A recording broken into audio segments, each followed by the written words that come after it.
Electrification and solar energy opens a door for Indian companies like Selco and Tata Power to embed themselves in West Africa's green transition. But it goes deeper. India has long struggled to counter China's influence in Africa. By stepping into a nation that has decisively rejected Western hegemony, India positions itself not as a replacement colonizer, but as a collaborator in sovereignty. Traore provides India with the one thing it has sought in African diplomacy: a non-aligned partner with real local legitimacy. Turkey, meanwhile, came with ambition. Under President Erdogan's leadership, Turkey has rebranded itself as a global connector. Military deals in Africa, trade routes across the Caucasus, and mosque diplomacy in the Sahel. But Burkina Faso is more than just another pin on the map. For Turkey, it's a test case for strategic autonomy. Ankara has long resented the patronizing tone of Europe and the conditional alliances of NATO. In Traore, Turkey sees a mirror, a leader carving out his own space, building infrastructure without IMF debt, and constructing military capacity without surrendering political will. A Turkey-Burkina Faso axis isn't about ideology, it's about parallel ambition. Both are trying to reshape their regions without external permission. Cuba's interest might seem rooted in nostalgia, but it's far more practical. With its biotech breakthroughs and globally respected medical brigades, Cuba is seeking reliable bilateral partners outside the US-dominated international system. Burkina Faso offers something unique: an ideological ally that won't flinch when Havana is condemned by Washington. In exchange, Cuba can provide what Burkina Faso needs most in underserved regions: doctors, community clinics, and low-cost pharmaceuticals.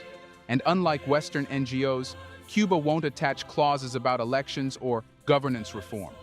It's a trade of trust, not tactics. Then there's Gabon and Equatorial Guinea, two countries that once sat comfortably within France's sphere of influence. Their sudden alignment with Traore signals a regional mutation.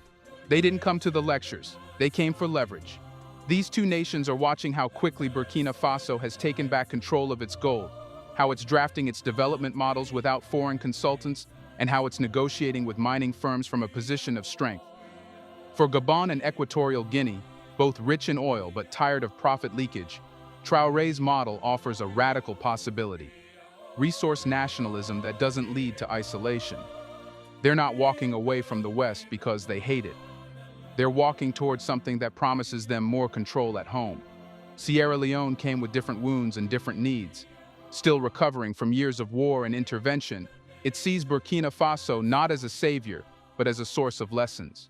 Traore's success in stabilizing provinces riddled with insurgency, building civilian trust through food programs and local industry, and confronting external pressure without collapse offers a roadmap.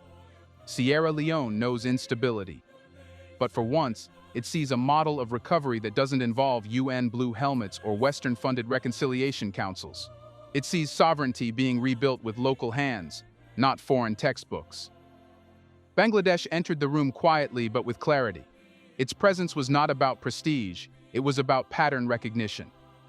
Bangladesh knows what it means to be dismissed, underestimated, and then to emerge as a textile superpower and a microfinance pioneer. It sees in Burkina Faso a version of itself decades earlier.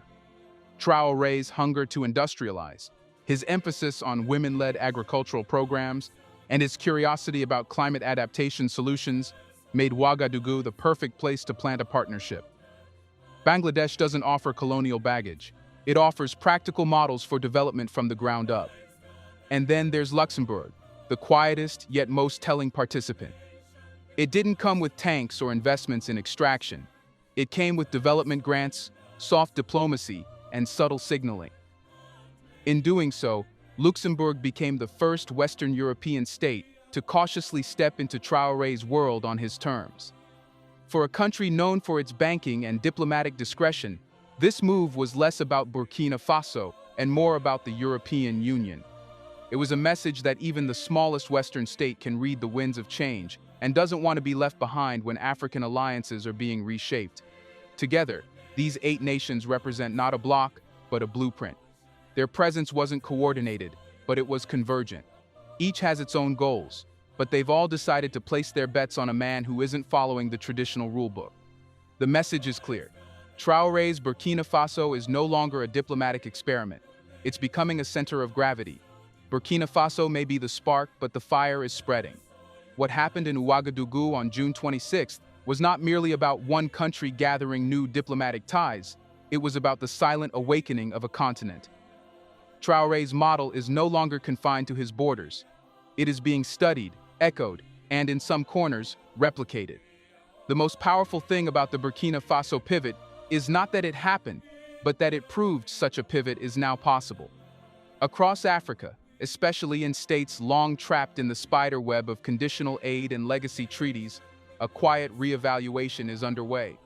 Governments that once feared stepping out of Western alignment now find themselves observing a new map of possibility. And they're not just watching Burkina Faso, they're feeling the tremors of its decisions in their halls of power. In Mali and Niger, the impact is already visible. Both nations, also governed by military-led transitions, have followed in Traore's footsteps by rejecting foreign interference, reclaiming security sovereignty, and establishing joint alliances with one another.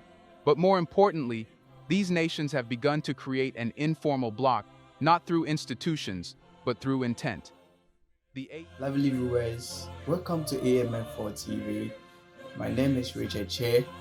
I hope you are fine. Okay, we are talking about how African leaders has to be united by this an influential leader, Burkina Faso President Ibrahim Traore. There is a video on social media, especially on our handles, that we have to share it to you for you people to comment on it, on how statements he has been making all these days. We'll keep on updating you on this issue, but don't forget to subscribe to our YouTube channel for more of this video as well as similar videos like this. Let's listen to whatever he said and on social media to see, and then also don't forget to comment when you watch this video. Kindly also not forget to subscribe to our YouTube channel. Share this video for people to also watch and like us. The AES Alliance of Sahel states may still be young, but it is acting as a laboratory for post-West African cooperation. Pooled military strategy, shared infrastructure visions, and plans for a regional currency are all on the table. In a region once fragmented by foreign borders and foreign interests, there's now the outline of unity being drawn from the inside. Further afield, even non-military governments are rethinking the limits of post-colonial diplomacy. Guinea, under Mamadi Doumbouya, has taken a strong position on resource control and foreign contracts, echoing Traore's hardline on extractive industries. Chad and the Central African Republic are slowly testing the waters of multipolar engagement, increasing dialogue with Russia, China, Turkey, and non-Western financial institutions. These shifts aren't coordinated, but they're not accidental either. Traore's speeches circulate not as government propaganda but as rallying cries. His image, calm, composed, and unapologetically African, has become an emblem of the future many young Africans want to believe in. In countries like Senegal, Cameroon, and the Democratic Republic of Congo, activist groups and student movements now cite Traore not just as a figure of resistance, but as a blueprint for governance that puts African dignity first. He has become more than a president. He has become a proof of concept. Even in countries where governments are still tightly aligned with Western powers, cracks are forming. Civil society is more skeptical of European military bases and less tolerant of long-term dependency. From Nairobi to Accra, debates about foreign aid, digital sovereignty, and infrastructure partnerships now come with a sharper tone and a clearer question. If Burkina Faso can do this, why can't we? Demonstrated is that development can begin with rupture. That saying no is not the end of a country's prospects, but the beginning of its agency. And that is the legacy now unfolding, not as a singular moment, but as a continental direction. Traore's Burkina Faso was the first to turn away without falling. It shattered the illusion that defiance must lead to collapse. Instead, it led to new connections, new partnerships, new diplomacy, and a new sense of what is politically possible. This moment may not yet have a name. There are no slogans, no manifestos. But there is movement, quiet, determined, and now undeniable. What happens next isn't just up to Burkina Faso, it's up to the rest of Africa. Will others follow the sovereignty-first model? Will a new order be built from within, one handshake at a time? Let us know in the comment section. Who has the courage to walk through the door Traore just kicked open? Do you want to watch more videos like this one? If so, subscribe to our channel and press the bell icon next to it. We have decided to bring videos on something nobody talks about: the Black culture, civilization, history, and evidence about how glorious Blacks have been. Thanks for watching, and until the next video, stay tuned.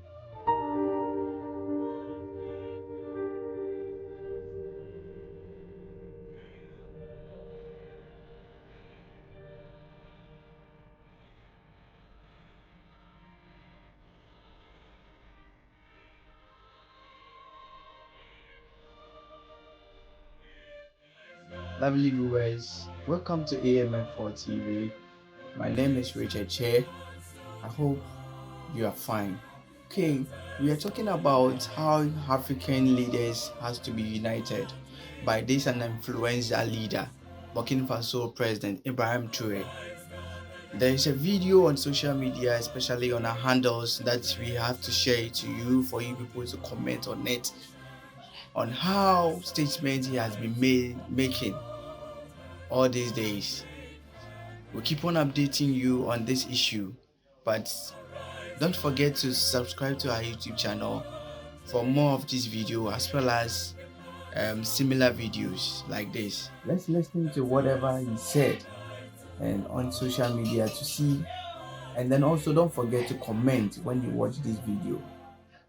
Kindly also not forget to subscribe to our YouTube channel. Share this video for people to also watch and